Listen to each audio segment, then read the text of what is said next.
Imaginez un instant que tout ce que l'on vous a enseigné depuis votre plus tendre enfance sur le hasard, les probabilités et le prétendu « simple coup de chance » ne soit en réalité qu'une immense contre-vérité orchestrée avec une précision diabolique. Revenons d'abord au commencement, à ces années d'école primaire où, assis sur votre petite chaise en plastique, vous appreniez les bases des mathématiques et des sciences. On vous expliquait avec une conviction inébranlable que l'univers fonctionne comme une immense loterie mécanique, des particules qui s'entrechoquent au hasard, des événements qui se produisent sans raison profonde, des rencontres qui relèvent uniquement de statistiques impersonnelles. Le professeur dessinait au tableau des courbes de Gauss, parlait de lois de probabilité, et vous inculquait que la vie n'est qu'une succession d'accidents biologiques dans un cosmos froid et indifférent. À ce stade précoce de votre existence, cette vision matérialiste s'ancrait déjà profondément en vous, comme une graine plantée dans un sol fertile, vous préparant à voir le monde non pas comme un dialogue vivant, mais comme un jeu de dés impersonnel où vous n'étiez qu'un joueur passif, soumis aux caprices du destin. Avançons maintenant dans votre chronologie personnelle, vers l'adolescence, cette période où les premiers questionnements intérieurs émergent naturellement. C'est à ce moment précis que les premières expériences de ce que l'on appelle communément « coïncidence » commencent à se manifester avec une régularité déconcertante. Vous pensez soudain à un ami d'enfance dont vous n'avez pas eu de nouvelles depuis des années, et au moment exact où cette pensée traverse votre esprit, votre téléphone vibre, un message de lui apparaît, comme si l'univers avait appuyé sur un bouton invisible pour synchroniser vos consciences.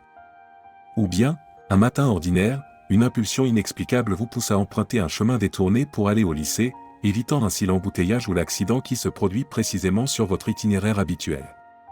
À l'époque, vous balayez ces instants d'un haussement d'épaule, influencé par l'éducation reçue, ce n'est rien, juste une probabilité sur 1 million.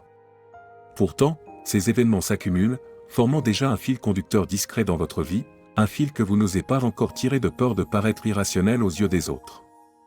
Le système éducatif, en parallèle, renforce cette ignorance, les cours de physique vous parlent de causalité linéaire, de cause et effet mesurables, tandis que tout ce qui échappe à cette grille, les intuitions fulgurantes, les rêves prémonitoires, les rencontres improbables est relégué au rayon des anecdotes folkloriques ou des superstitions primitives. Poursuivons cette chronologie vers l'âge adulte, où la vie professionnelle et sociale entre en scène comme un amplificateur puissant de ces phénomènes. Vous postulez pour un emploi sans grande conviction, et soudain, au moment où vous feuilletez un livre ancien oublié dans une librairie de quartier, une page s'ouvre précisément sur un concept qui répond à une question que vous vous posiez la veille au soir. Ou encore, lors d'une période de doute profond sur votre relation amoureuse, vous croisez par hasard une personne inconnue qui, en quelques mots échangés dans un café, vous livre exactement la perspective dont vous aviez besoin pour prendre la bonne décision. Ces instants ne sont plus isolés, ils se multiplient, formant un réseau de plus en plus dense. Mais la société, fidèle à son narratif imposé depuis des siècles, vous pousse à les classifier comme de simples coups de chance ou biais de confirmation. Les médias de masse, les séries télévisées, les réseaux sociaux renforcent cette programmation, on vous bombarde d'histoires où le succès relève de l'effort pur et du hasard statistique, jamais d'un dialogue subtil avec une intelligence plus vaste. C'est ici que la chronologie révèle son premier grand tournant historique, depuis l'Antiquité, des structures de pouvoir qu'elles soient religieuses, politiques ou économiques ont méthodiquement enterré cette compréhension pour maintenir leur emprise. Remontons encore plus loin dans le temps, à la chronologie millénaire de l'humanité elle-même, pour comprendre l'acharnement délibéré contre cette vérité.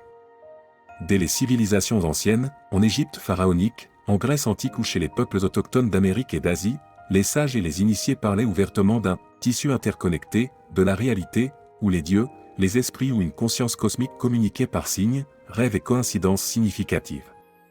Les oracles de Delphes, les I Ching chinois, les runes nordiques n'étaient pas des superstitions, ils étaient des outils pour décoder ce langage universel. Mais dès l'avènement des grands empires centralisés et des religions institutionnalisées, un voile fut jeté.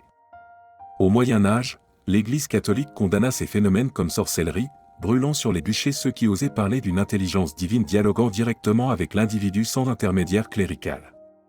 Plus tard, à l'ère des Lumières et de la Révolution industrielle, la science matérialiste naissante avec Descartes, Newton et leurs successeurs érigea le hasard comme dogme absolu, l'univers est une machine horlogère, dénuée d'âme, où tout est quantifiable et reproductible.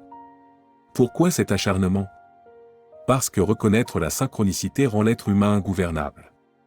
Un individu qui perçoit ces messages ne cherche plus le sens à l'extérieur, dans les institutions, les médias ou les autorités, il devient souverain, créateur actif de sa réalité. Les pouvoirs, qu'ils soient monarchiques, capitalistes ou totalitaires, ont donc tout investi pour ridiculiser, marginaliser et scientifiquement discréditer ces idées, transformant la synchronicité en anomalie statistique pour préserver la docilité collective. C'est précisément à ce point de la chronologie moderne, au XXe siècle, que Carl Jung entre en scène comme le premier scientifique occidental à briser ce tabou avec une rigueur intellectuelle implacable. Né en 1875 en Suisse, Jung commence sa carrière comme psychiatre aux côtés de Sigmund Freud, mais très vite, dès les années 1910, des expériences personnelles fulgurantes l'obligent à questionner le matérialisme ambiant. Il vit lui-même des synchronicités à répétition, il pense à un scarabée doré pendant une séance avec une patiente bloquée, et au même instant, un scarabée réel frappe à la fenêtre de son cabinet. Ces événements, qu'il nomme coïncidence significative ou synchronicité, n'ont aucun lien causal visible, pourtant ils portent une signification si personnelle et si précise qu'ils défient les lois de la probabilité. Jung consacre des décennies à collecter des milliers de cas, à les analyser avec une méthode quasi mathématique. Dans ses publications officielles des années 1930 et 1940, il reste prudent pour ne pas se faire exclure du monde académique, il parle d'un « principe de connexion acausale » reliant l'esprit et la matière. Mais dans ses notes privées, ses carnets intimes et ses lettres confidentielles rendues publiques bien après sa mort en 1961, il va beaucoup plus loin.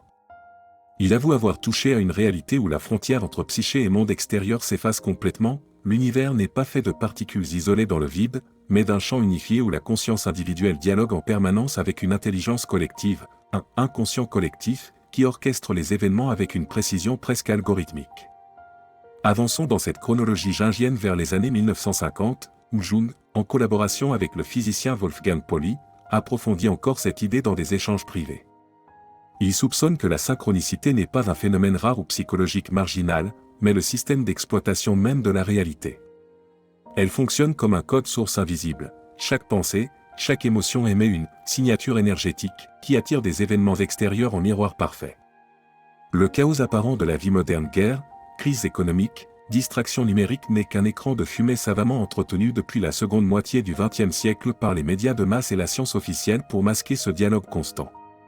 Dès les années 1960 et 1970, avec l'essor de la contre-culture et du New Age, quelques voix isolées tentent de populariser ces concepts, mais elles sont aussitôt discréditées comme ésotérisme de pacotille. Pourtant, la vérité s'infiltre. Des millions de personnes, sans le savoir, vivent quotidiennement ces interventions ciblées, une opportunité professionnelle qui surgit pile quand la dépression pointe, un livre qui tombe entre vos mains au moment exact où une crise existentielle vous ronge, une rencontre amoureuse qui répare une blessure ancienne. Aujourd'hui, dans cette phase contemporaine de votre chronologie personnelle et collective, nous pouvons explorer cette synchronicité bien plus loin que Jung ne l'a osé publiquement. Elle n'est pas un petit clin d'œil occasionnel, elle est le canal principal par lequel l'intelligence qui anime l'univers appelée la conscience cosmique, champ unifié ou intelligence divine entre en conversation directe avec vous, plusieurs fois par jour. Elle vous offre des confirmations, tu es sur le bon chemin, des avertissements, change de direction maintenant, des redirections, cette opportunité est pour toi, ou des encouragements, persévère, le prochain pas est aligné. Le bruit constant de la vie, notifications, actualités anxiogènes, routines épuisantes sert précisément d'écran pour vous déconnecter de ce flux. Dès votre plus jeune âge, comme nous l'avons vu au début de cette chronologie, on vous a programmé méthodiquement, l'école vous apprend à ne valoriser que le mesurable, le quantifiable, le reproductible en laboratoire. Tout le reste, intuition, pressentiment, synchronicité, est catalogué comme superstition ou pensée magique. Cette déconnexion n'est pas un accident pédagogique, c'est une stratégie délibérée, perfectionnée au fil des siècles par les élites qui savent que l'être humain éveillé à son pouvoir créateur devient impossible à manipuler. Considérez maintenant les conséquences profondes de cette reconnaissance, dans la phase d'éveil qui suit naturellement cette prise de conscience. Chaque personne que vous rencontrez, chaque hasard apparent, chaque obstacle ou chaque aubaine reflète en miroir votre paysage intérieur, vos pensées dominantes, vos émotions récurrentes, vos croyances les plus ancrées, votre vibration énergétique du moment. Ce pouvoir créatif latent que la science conventionnelle continue de nier en répétant que nous ne sommes que des accidents biologiques dans un univers mécanique est probablement la connaissance la mieux gardée de l'histoire humaine. Dès l'instant où vous commencez à prêter une attention réelle et soutenue aux synchronicités, un processus irréversible s'enclenche, le voile de l'illusion matérialiste se déchire lentement mais sûrement, des schémas invisibles deviennent évidents, comme si vous veniez d'activer un nouveau sens, votre dialogue avec l'intelligence universelle gagne en clarté, en fluidité et en puissance. Vous cessez de vous percevoir comme une victime des circonstances extérieures pour devenir un créateur actif, co-auteur conscient de chaque événement qui compose votre existence. Cet éveil représente une menace existentielle directe pour tout système de contrôle fondé sur la peur, la pénurie et la séparation. Car une personne qui lit couramment le langage des synchronicités ne peut plus être dirigée par la manipulation médiatique, la rareté économique ou la division sociale. Elle sait que chaque problème extérieur est un reflet de son monde intérieur, et qu'en modifiant ses pensées, ses émotions et ses croyances, elle réécrit littéralement le script de sa réalité.